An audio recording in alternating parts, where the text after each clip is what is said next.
Welcome to Your Soul Rising. In this video, we explore the mystical roots of Christianity as I lecture on St. Gregory Palamas' defense of the Hesychast monks. You've probably never heard of them before, but did you know that they practice contemplative prayer techniques and have mystical experiences that most people today associate with Eastern religions? I'm interested in this topic because religiosity in modern times is an important component of many of the crises facing the West, not least of which is the infamous meaning crisis, shout out to John Vervaeke, the environmental crisis, political crises, mental health crisis, and on and on. But before we get into that, subscribe to the channel if you're new, hit the like button if you enjoy the video, and as always, get cozy, grab a blanket, a warm drink, and enjoy the relaxing fireplace sounds in the background. Now, let's see what wisdom the Hesychast monks can share for us modern seekers of the truth. Saint Gregory Palamas stands as one of the greatest defenders of Christian mysticism, a theological beacon who illuminated the often neglected inner heart of Christianity. His famous work in defense of the holy hesychasts, commonly known as the triads, is not only a robust theological response to a controversy, but a gateway into a vision of Christianity that is contemplative, transformative, and radiant with the possibility of divine union. Palamas' theology arose not in a vacuum of abstraction, but in response to a deep experiential current flowing through the Eastern Christian tradition, namely the mystical practice of hesychasm, which had been cultivated by monks in the deserts and caves of the East since the earliest days of the Church. Palamas' writings give voice to this tradition, not only defending it against rationalistic attack, but articulating a theological framework that makes sense of its spiritual claims. To engage with Palamas is to encounter Christianity not as a system of belief, but as a path of transfiguration, a process by which the human person is lifted into participation with the divine life. He happens to be my favorite of the Church Fathers, and this particular book breathes a lot of life into especially modern Christianity, which has become, as we'll talk about later, what I feel is sterile in comparison to its roots. The Hesychasts were not a theological movement or philosophical school in that sense. They were monks, simple, ascetic, and devoted, living primarily on Mount Athos, the peninsula of Eastern Orthodoxy, often referred to as the Holy Mountain. They followed a spiritual tradition that emphasized interior stillness, silence of the heart, and continuous prayer. The term hesychasm itself comes from the Greek word hesychia, which denotes a profound stillness, not merely the absence of noise, but the calming of the inner storm, the cessation of wandering thoughts, and the quieting of the passions. This stillness was not a psychological technique alone, nor an end in itself. It was the soil in which a deeper encounter with God could grow. The Hesychasts practiced what came to be known as the Jesus Prayer. It goes, "Lord Jesus Christ, Son of God, have mercy on me, a sinner." Repeated with each breath, synchronized with the rhythm of the heart, and offered with humility and longing, the prayer was meant to gather the fragmented consciousness into a single pointed awareness of God's presence. You can think of it as being similar to a mantra, although they also view it as calling upon the Son, the person of the Holy Trinity. In this sense, of course, the Jesus Prayer is not merely a mantra. It is the name of the incarnate Word, invoked with humility and longing, not to control God, but rather to open oneself to his presence. As the prayer deepens, it becomes self-active, arising from the heart unbidden, becoming like the heartbeat itself. It becomes, in other words, automatic, as if one no longer has to will it in order for one to say it. The mind, long scattered by discursive thought and sensual distraction, thereby descends into the heart. The passions are calmed, the will aligned with grace, and in this state, the human person becomes a living temple of the Spirit. You'll find similar sentiments again echoed in other traditions, like the Eastern religio-philosophical systems and the New Age, all of which teach that one must open the heart chakra or heart center on their path of spiritual growth. To enter the heart space, one similarly quiets the intellect and descends into the unconscious, where information from the greater reality of universal consciousness may come through, interpreted and filtered by the mind. But getting back to Christianity specifically, the Hesychasts made a bold claim. Through this prayer, this stillness, this life of ascetic purification, they said it was possible to behold the uncreated light, the very same light that shone from Christ on Mount Tabor. That was during the Transfiguration, when the veil of his humanity was drawn back and the apostles glimpsed the divine radiance of his nature. The Hesychasts insisted that this was not a metaphor or a visionary illusion. It was a real uncreated light, the presence of God as he manifests himself to those who are purified in heart.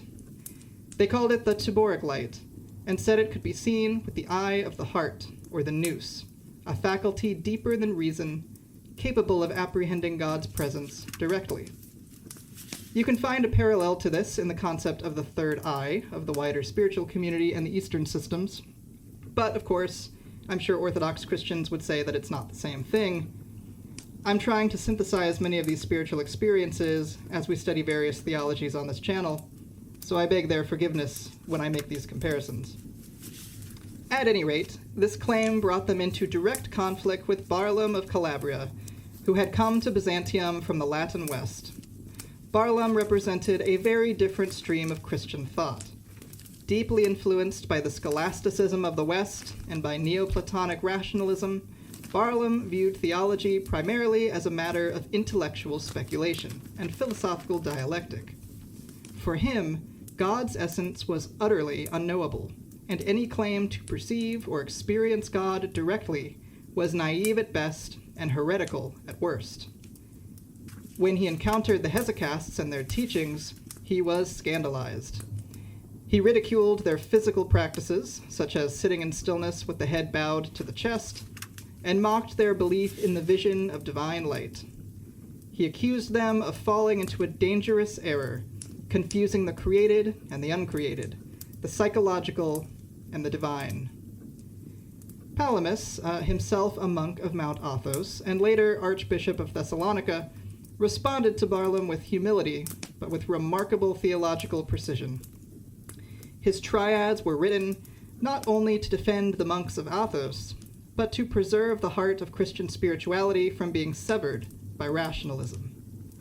He did not merely argue for the validity of the Hesychasts' experiences, he articulated a metaphysical and theological framework that explained how such experiences were possible, and why they were not only legitimate, but essential to the Christian path. The heart of Palamas' theology, which is still key to orthodoxy today, lies in the distinction he draws between the essence, ousia, of God, and the energies. This distinction is not an innovation, but a development of the teachings of earlier church fathers, especially the Cappadocians and St. Maximus the Confessor. According to Palamas, God's essence is absolutely transcendent, beyond all comprehension and participation. No creature, not even the highest angel, can grasp or unite with the divine essence. However, God also reveals himself through his energies, his operations, actions, and self-manifestations in the world. These energies are not created effects, they are uncreated, eternal, and therefore truly divine. They are the radiance of God, by which he makes himself known and present, while remaining fully beyond all limitation. You'll often hear the analogy that God is the sun, but we may experience the rays of the sun, though of course if we were on the sun, we would not be in good shape at all. It is through these uncreated energies that the saints participate in the divine life. When the Hesychasts speak of seeing the uncreated light, Palamas insists that they are not hallucinating or mistaking a natural phenomenon for a supernatural one. They are beholding the energies of God, just as the apostles did on Mount Tabor. The light they see is not physical light, but divine light, noetic light, real, uncreated, eternal.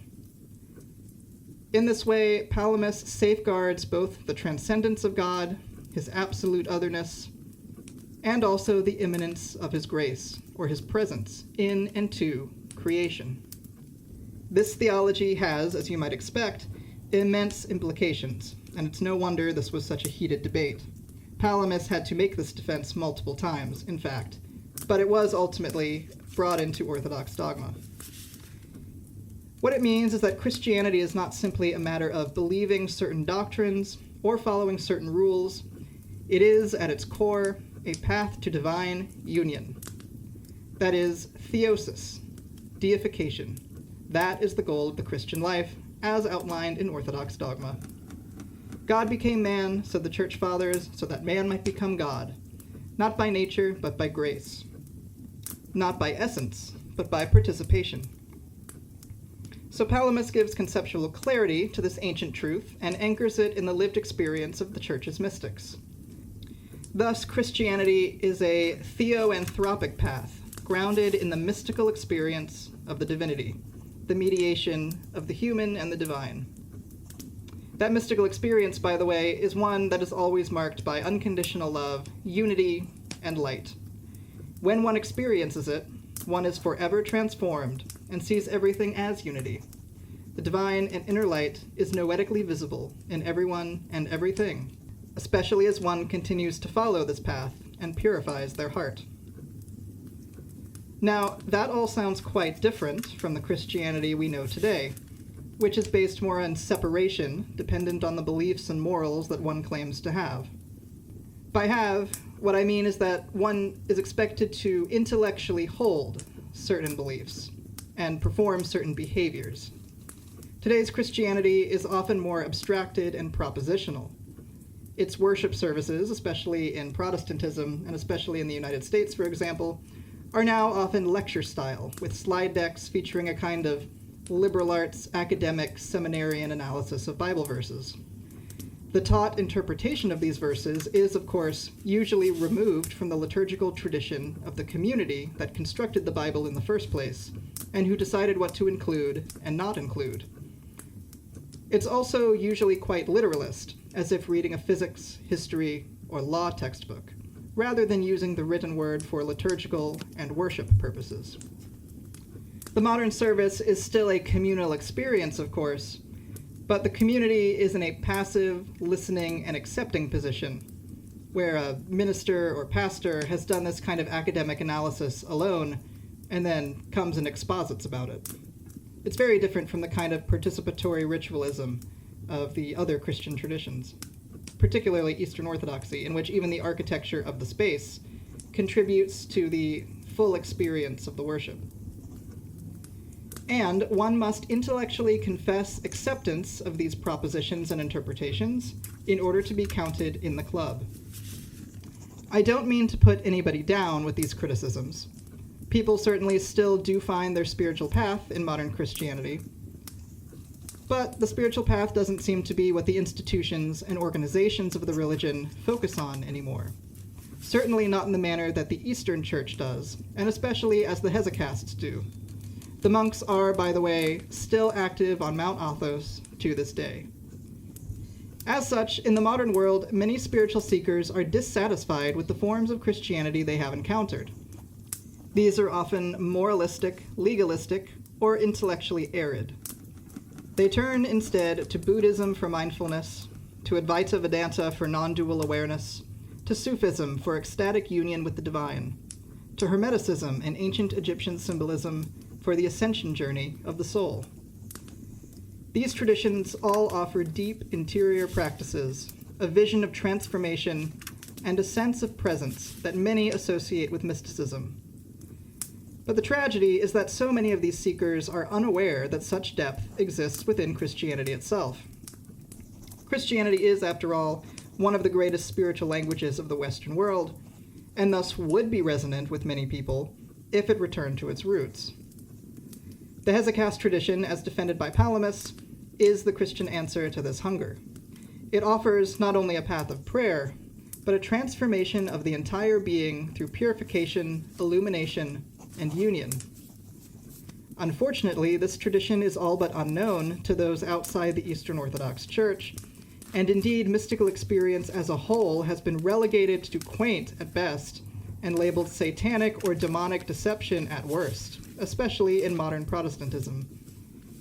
But without the mystical experience that underlies it, any religion becomes mere ideology, on the same level as any rationalistic philosophy.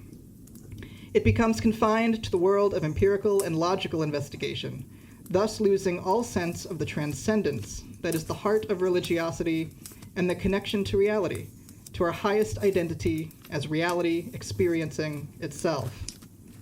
Not only that, but it makes the religion susceptible to weaponization, particularly by those who wish to manipulate the faithful for their own political or monetary gain. So, what is the key theological difference between these forms of Christianity? Well, St. Palamas does not separate theology from experience, whereas the more Western approach is to systematize theology, abstracting it away from direct experience. For Palamas, theology is born in prayer. It is the fruit of silence, not noise, of encounter and not abstraction. The theologian in the highest sense is the one who has seen God, not with the physical eyes, but with the inner eye of the heart, the noetic senses. The intellect has its place, but it must be purified and illumined. Without the transformation of the soul, theology becomes sterile, a matter of simple words without any power. In this light, Palamas's triads are not only a defense of a particular tradition, but a manifesto for a renewed Christianity. They call us to remember that the goal of the spiritual life, including that of Christianity, is not merely to avoid hell or to believe the right things, but to become radiant with divine light. They remind us that salvation is not simply juridical, but ontological, not just a change in status, but a transformation of one's being. The triads show us that mysticism is not a marginal or optional part of the faith, but rather its beating heart. So for those who hunger for the sacred, for silence and presence and union, Palamas offers a vision of Christianity that is both deeply traditional, but also profoundly alive. His defense of the hesychasts is a call to reclaim the contemplative inheritance of the Church and to sit once more in the cave of the heart, and to invoke the name of Jesus with stillness and love. In doing so, we're not turning away from the world, but preparing to see it transfigured. One becomes Christ-like through interior transformation rather than external imitation. But what if you're not religious or spiritual? Well, I'd argue that's actually impossible, since if you pursue the truth, you are perforce seeking a connection with fundamental reality, whatever you believe that is. And that's at least part of my definition of spirituality. But squabbling about what it means to be religious isn't the point I'd like to make next. Rather, I'm going to argue that spiritual practices like those found in the Holy Hesychia provide immense practical and psychological benefits. Again, I would say that anything psychological is spiritual, but you don't have to agree with that in order to benefit from the wisdom of these traditions. To begin with, hesychia, the Greek word for inner stillness or silence, does not require theological conviction to work on a psychological level.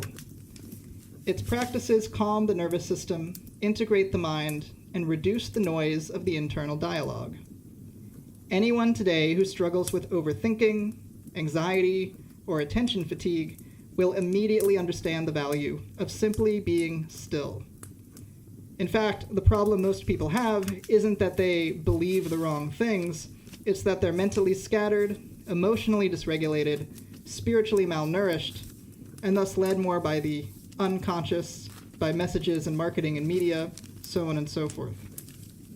The ancient monks understood this long before neuroscience and cognitive science caught up to the mental health value of meditation. One of the central elements of hesychast prayer is, of course, repetition, the constant invocation of the Jesus prayer in rhythm with the breath and the heartbeat. From a modern psychological perspective, this is a form of attentional anchoring. It functions similarly to mindfulness meditation in that it trains the practitioner to return their awareness to a central point of focus. This interrupts the default mode network, calming mental chatter and producing a state of relaxed alertness. But unlike generic mindfulness, hesychast prayer also carries a personal dimension. It directs attention toward a divine relationship, a connection to reality. Whether or not one believes in God, this adds a layer of affective warmth, intention, and surrender. These are all qualities that deepen emotional regulation and reduce the isolating effects of self-referential thought. Put more simply, sometimes it feels good to reflect on the fact that there are things greater than you and that you are connected to those things, and that the whole world is not on your individual shoulders. Stillness also has an integrating effect on the psyche. Carl Jung wrote that modern people are not suffering from too much instinct, but rather from too much conscious will. We've become cut off from the deeper layers of the self. In Hesychasts, the practitioner does not strive or perform or prove anything. They become receptive, interiorly open, and quiet. In that silence, repressed parts of the psyche can emerge, be witnessed, and be healed. This is what the tradition calls the mind descending into the heart, not just a metaphor, but an experiential process of uniting thought and feeling, intellect and intuition, spirit and body. The result is not only greater peace, but wholeness, a life lived from a centered place. The practice of Hesychasts also develops humility in the best psychological sense. Not the self-deprecating kind, but rather the kind that knows how to bow before the mystery of being. We live in a culture that exalts ego, achievement, assertion, and stimulation. Stillness dissolves all of those illusions. It reveals that control is not the way to peace, but rather surrender is. That realization, paradoxically, produces more agency, not less. A person who knows how to surrender in silence is less reactive, more focused, more compassionate, more empathetic, and more resilient in the face of stress or suffering. And then there's the question of meaning. Whether or not you use the word God, most of us yearn for something deeper, some experience of coherence, presence, or sacredness. The Hesychast path says, you don't have to go looking for it out there. It's already here, beneath the noise. You just have to learn how to listen. And the great irony is, the more we become quiet, the more the world comes to life. Colors become richer, words become fewer, but more true. Relationships deepen. It's not mystical poetry for its own sake. What we're talking about is the fruit of a nervous system and a psyche that are no longer in constant flight or grasping. In a word, Hesychasts heals. It heals the fragmentation of the modern mind, the chronic stress of modern life, and the alienation of the modern soul. You don't have to believe in angels or saints to benefit from it. You just have to try it, gently, patiently, consistently. And of course, if Christianity is your religion, or even if it's just the spiritual language that resonates best with you, all the better and all the more deeply you can apply it. But whether you're religious, spiritual but not religious, or allergic to those labels entirely, the wisdom of the Hesychasts has something to offer you. Stillness is not about escape. It's about becoming fully present to your life, your breath, your body, your reality. And that presence, as the monks of Mount Athos would say, is where the light begins to shine. Even if you don't call it divine, it will change you. And that's the lecture for today. For anyone interested, I was using Holy Hesychasts, The Stillness That Knows God, in defense of the Holy Hesychasts, Book 1, by St. Gregory Palamas, revised translation and commentary by Robin Amos. That was the edition and book that I was using. As I said, Gregory Palamas is my favorite of the Church Fathers. I'll be doing more of these kind of theological lectures on the channel, although this is not a religious or theological channel exclusively, but this is a significant part of Western culture after all. As well, I believe that modernity has had a dual impact on all of us. It has a lot of positives. It's improved society quite a bit, particularly in the realm of personal liberties. However, the negative pole of modernity has entailed removing the meaning from our conceptions of reality and our worldviews. And I think the kind of spirituality found in the mystical experience, that of oneness and connection and unity and light and empathy in their most absolute forms, grounded in the experience of pure consciousness, has something to teach us. If modernity has even hollowed out the meaning and sacredness from religions, perhaps the answer is to return to the roots of those religions prior to all the systems and philosophies and theologies and hierarchies and organizations and layers were built up on top of them. So that's what I'm interested in this lecture series on theology. I hope you'll join me for the next one. Thank you for being with me today for this first one. Subscribe to the channel if you're new. Hit the like button if you enjoyed this video, and hit the bell so that you know when the next video on this channel drops. Thank you very much again, and I'll see you in the next one. Bye-bye.